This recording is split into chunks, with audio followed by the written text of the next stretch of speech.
नमस्कार सभी साथियों का, विद्यार्थियों का SLV Hindi tricky YouTube channel पर एक बार पुनः स्वागत है। प्रिय विद्यार्थियों, आज हम पढ़ेंगे कक्षा 12 हिंदी अनिवार्य में उमा शंकर जोशी। तो उमा शंकर जोशी की दो छोटी छोटी कविताएं जो आज हम पढ़ने जा रहे हैं। तो इस वीडियो को शुरू करने से पहले मेरा सभी साथियों से, सभी विद्यार्थियों से निवेदन है कि आप वीडियो को लाइक करें, शेयर करें और चैनल पर पहली बार आए हैं तो सब्सक्राइब करना बिल्कुल नहीं भूलें।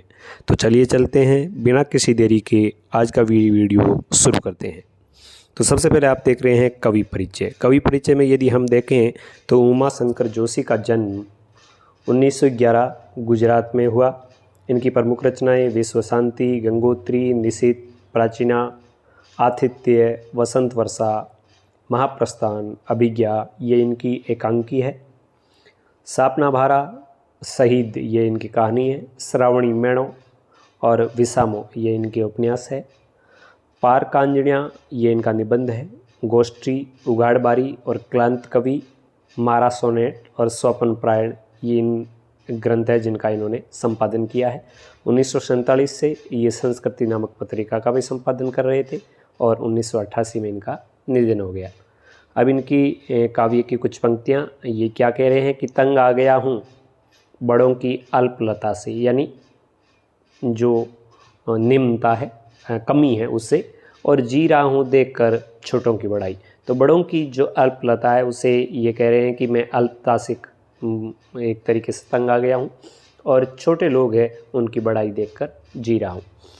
20वीं सदी की गुजराती कविता और साहित्य को नई भंगिमा और नया स्वर देने वाले उमा शंकर जोशी का साहित्य योगदान पूरे हिंदी साहित्य के लिए, भारतीय साहित्य के लिए महत्वपूर्ण है।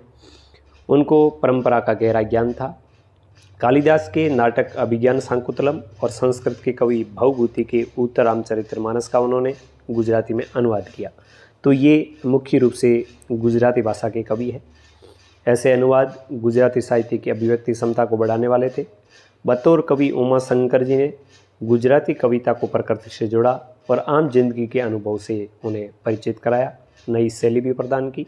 जीवन के सामान्य प्रसंगों पर सामान्य बोलचाल की भाषा में कविता लिखने वाले भारतीय आधुनिकतावादियों में अन्यतम है जोशी, यानी ऐसा कोई और नहीं है।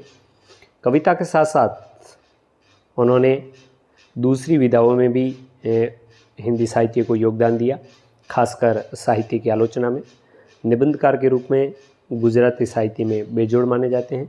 उमा शंकर जोशी उन साहित्यिक व्यक्तित्वों में से है जिनका भारत की आज़ादी की लड़ाई से भी रिश्ता रहा है और आज़ादी की लड़ाई के दौरान वो जेल भी गए। अब इसमें आगे यदि हम देखें तो यहाँ पर इनकी दो छोटी छोटी कविताएं हैं, उनमें क्या कहा है। यहाँ प्रस्तुत कविता छोटा मेरा खेत खेती के रूपक में कवि कर्म के हर चरण को बांधने की कोशिश के रूप में पढ़ी जा सकती है। तो छोटा मेरा खेत, इसमें बात तो कवि खेती की कर रहा है, लेकिन खेती में जो किसान की भूमिका होती है वो काव्य में कवि की होती है, और खेती में जो खेत की होती है वो कवि के लिए एक कागज़ के टुकड़े की है। कागज़ पर लिखना और खेत में बोना। कागज़ का पन्ना जिस पर रचना शब्दबद्ध होती है, कवि को एक चौकोर खेत की तरह लगता है। इस खेत में किसी अंधड़ के कारण, आशय आंधी से क्या है, आंधी से आशय मन में आए हुए भावों का जो अंधड़ है उसे, तो आंधी इस खेत में किसी अंधड़ यानी भावात्मक आंधी से के प्रभाव के कारण किसी क्षण एक बीज बोया गया, यानी किसी क्षण भावों को शब्दों में पिरोया गया।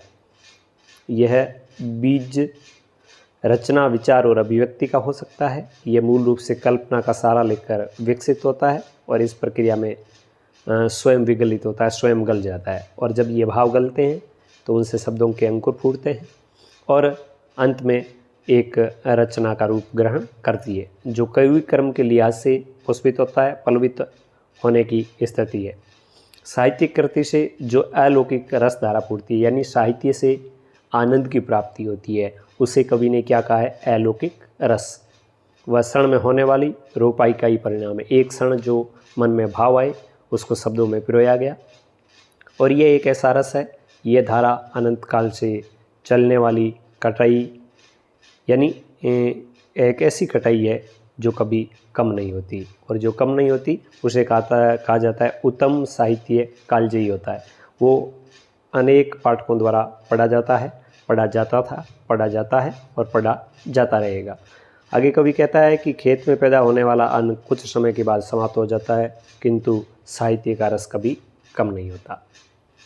इसके बाद दूसरी जो कविता है वो है बगुलों के पंख। तो उड़ते हुए बगुलों के पंख और बगुलों की कतार है, उसको देखकर कवि उस सुंदर दृश्य, ये नयनाभिराम जो दृश्य है उसमें खो जाता है और वह उस दृश्य को रोके रखना चाहता है। बगुलों के पंख कविता एक सुंदर दृश्य की कविता है। सौंदर्य का अपेक्षित प्रभाव उत्पन्न करने के लिए कवियों ने कई युक्तियाँ अपनाई हैं, जिसमें वे सबसे प्रचलित युक्ति है सौंदर्य के ब्यौरे के चित्रात्मक वर्ण के साथ अपने मन पर पड़ने वाले उसके प्रभाव का वर्ण। वस्तुगत और आत्मागत के संयोग की ये युक्ति पाठक को उस मूल सौंदर्य के काफ़ी निकट ले जाती है। जोशी जी की इस कविता में भी ऐसा ही है। कवि काले बादलों से भरे आसमान में पंक्ति बनाकर उड़ते हुए सफ़ेद बगुलों को देखता है। वे काले बादलों के ऊपर तैरती सांझ की सफ़ेद काया के समान प्रतीत होते हैं। देखिए रूपक अलंकार है।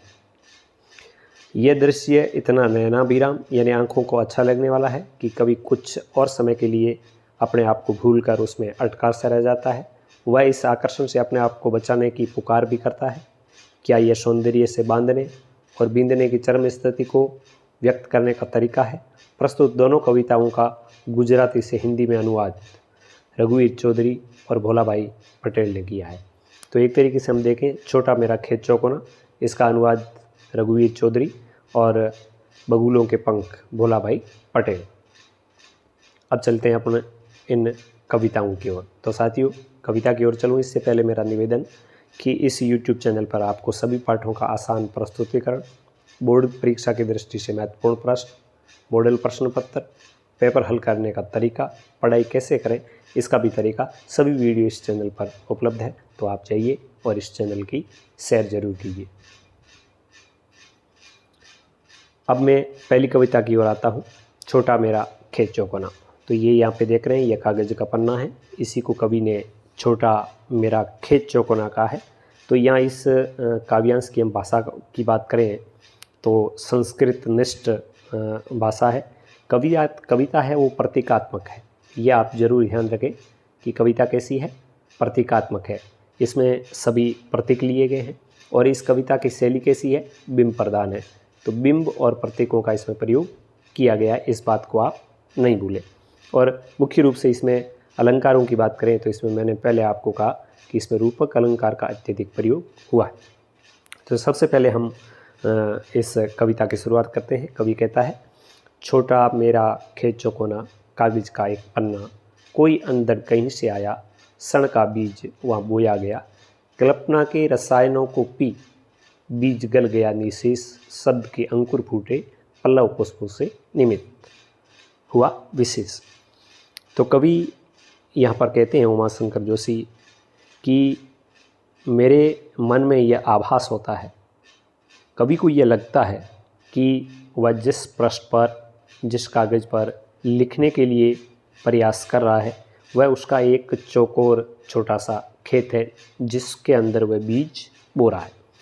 कवि कहता है कि किसी क्षण मेरे मन में एक भावों की आंधी आई और उन भावों की आंधी को जिस प्रकार किसान खेत में बीज बोता है उसी प्रकार मैंने उस कागज़ के ऊपर उन भाव रूपी बीजों को बो दिया और वो बीज कल्पना रूपी खाद का सहारा लेकर गलकर शब्दों के अंकुर के रूप में फूट गए।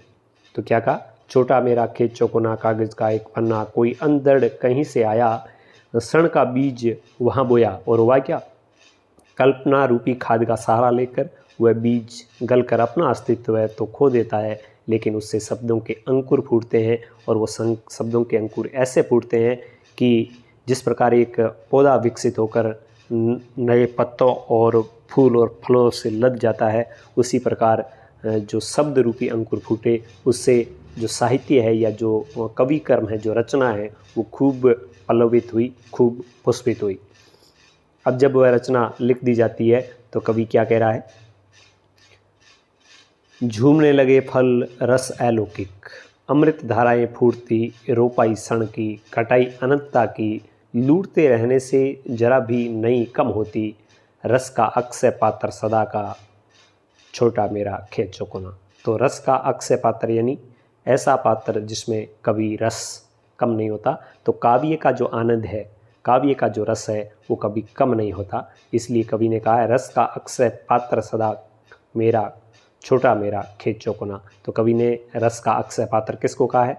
तो अपने कागज के पन्ने को। तो क्या कहा कवि ने आगे?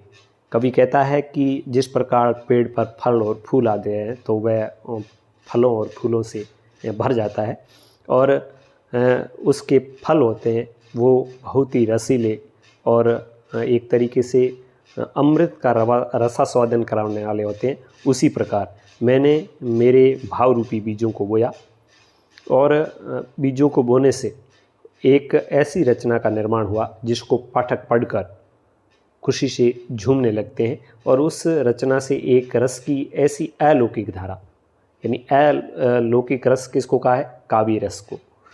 अलौकिक धारा है वो फूटती है। मैंने क्षण भर में ये रोपाई की थी, लेकिन इसकी कटाई है वो अनंत है। फसल की कटाई है वो अनंत नहीं होती, वह जितनी बोई जाती है उतनी ही काटी जाती है। लेकिन काव्य में कवि के भावों के बीज जो बोए गए और उससे जो रचना का निर्माण हुआ, रचना कर्म हुआ, वो उसके लिए कवि कह रहा है कि उसकी कटाई अनंतता की है। उसको साहित्य रसिक जितना लूटना चाहे वो लूट सकते हैं, जितना लूटते हैं उतना उसका रस बढ़ता है, वो जरा भी कम नहीं होता। और इसीलिए कवि आगे कहता है कि रस का अक्षय पात्र सदा का, छोटा मेरा खेत चौकोना। कवि कहता है कि उस साहित्य से, उस रचना से रस की एक कभी नहीं बंद होने वाली धारा है वो बहती रहती है। उसको जितना अधिक लूटा जाता है, जितना अधिक बांटा जाता है, उतना ही वह अधिक बढ़ता है और लोगों को आनंद प्रदान करता है। कवि आगे कहता है कि यह मेरा छोटा जो खेत है, ये जो कागज़ का टुकड़ा है, यह एक ऐसा अमृत का, ऐसा रस का भंडार है जो कभी भी सूखता नहीं है, जिसमें कभी भी रस है वो कम नहीं होता। तो प्रिय विद्यार्थियों, एक छोटी सी कविता मैंने बहुत ही अच्छी तरीके से आपके सामने इसका एक्सप्लेन किया। उम्मीद करता हूँ यह कविता आपको सही ढंग से समझ में आएगी। अब चलिए चलते हैं दूसरी कविता की ओर। दूसरी कविता कुछ यूँ है, बगुलों के पंख। बगुलों के पंख, कवि क्या कहता है? नभ में पांति बांधे बगुलों के पंख, चुराए लिए जाती वे मेरी आँखें, कजरारे बादलों की छाई नभ छाया, तैरती सांझ की सतेज श्वेत काया, होले होले जाती मुझे बांध निज माया में, उसे कोई तनिक रोक रखो, वह चुराए लिए जाती मेरी आँखें, नभ में पांति बंधी बगुलों की पंखें। तो यहाँ पर कुछ बातें आपके लिए क्लियर कर दूं कि कजरारे बादल का मतलब है काले काले बादल, और जो दूसरी पंक्ति आई है ये कि तैरती सांझ की सतेज श्वेत काया, होले होले जाती मुझे बांध निज माया में।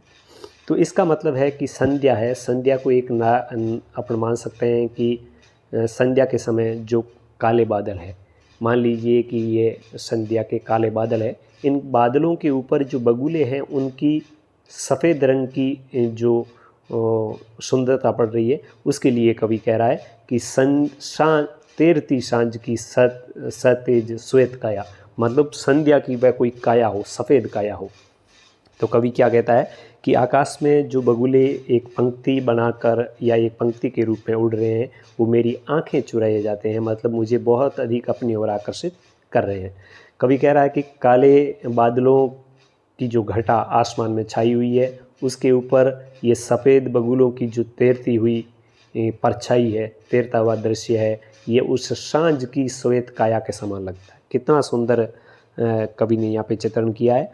कवि कह रहा है कि ये सफ़ेद बगुलों के जो पंखों की पंक्ति है, ये इस संध्या के जो उजाला है, इसके श्वेत शरीर के समान तैरता हुआ मुझे दिखाई दे रहा है। कवि को ये दृश्य इतना आकर्षक लग रहा है कि कवि कह रहा है कि होले होले जाती मुझे निज बांध निज माया में। माया का अर्थ यहाँ पे है आकर्षण। कवि कह रहा है कि यह धीरे धीरे मुझे अपने आकर्षण में बांधी जाती है, यानी मैं इसके आकर्षण में है वो एक तरीके से समाहित हो गया हूँ, इनके आकर्षण से निकल नहीं पा रहा हूँ। फिर कवि आगे गुहार लगाता है कि उसे कोई तनिक रोक रखो, ऐसा कोई है जो इस सुंदर दृश्य को थोड़ी देर के लिए रोक कर रख सके। क्योंकि इस जो जो संध्या ढलती है, जो जो बगुले उड़ते हैं, तो कवि को ये डर है कि कहीं ऐसा न हो कि ये सुंदर दृश्य विलुप्त हो जाए। तो कवि कहता है कि कोई ऐसा है जो इस दृश्य को थोड़ी देर के लिए मेरे लिए, मैं इसको जी भर कर देख लूँ, इसको कोई रोक के रखे, जिससे वह इस सुंदर दृश्य को बहुत देर तक देख सके।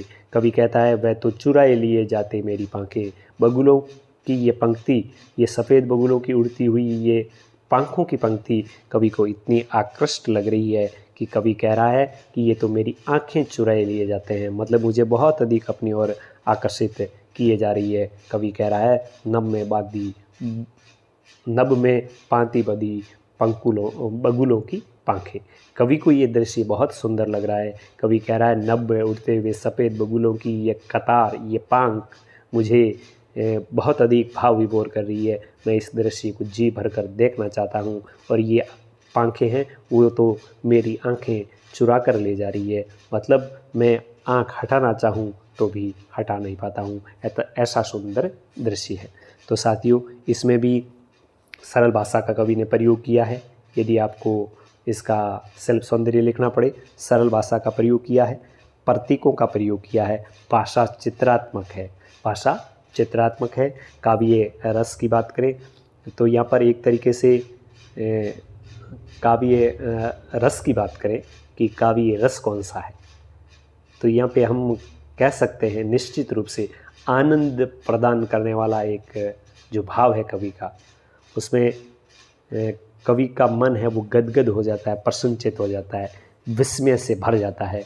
तो कवि कहता है कि यहाँ पर जो एक सुंदर दृश्य है उसका चित्रण कवि ने किया है। यहाँ पर भी मैं आपसे ये कहूँगा कि रूपक अलंकार का विशेष रूप से प्रयोग हुआ है, और विशेषकर जो सतेज सवेत काया में है रूपक अलंकार है, अनुप्रास अलंकार का भी प्रयोग हुआ है, होले होले पंक्ति है, पुनरुक्ति प्रकाश का प्रयोग भी हुआ है, और पंखों के द्वारा यदि आँख चुराने की बात की जा रही है तो मानवीकरण अलंकार का प्रयोग भी हुआ है। तो मानवीकरण भी है, अनुप्रास भी है, रूपक भी है, और एक तरीके से पुनरुक्ति प्रकाश अलंकार भी का प्रयोग भी हुआ है। तो साथियों, कैसा लगा ये पाठ? प्रिय विद्यार्थियों से मैं निवेदन करूंगा कि इस पाठ को पढ़ने के बाद आप अपना प्रत्युत्तर जरूर दें, वीडियो को लाइक करें, शेयर करें, चैनल को सब्सक्राइब करें। मिलेंगे और किसी अध्याय के विश्लेषण के साथ। तब तक आप देखते रहिए हिंदी शिक्षण का सबसे विश्वसनीय चैनल SLB हिंदी ट्रिकी। जय हिंद, जय भारत।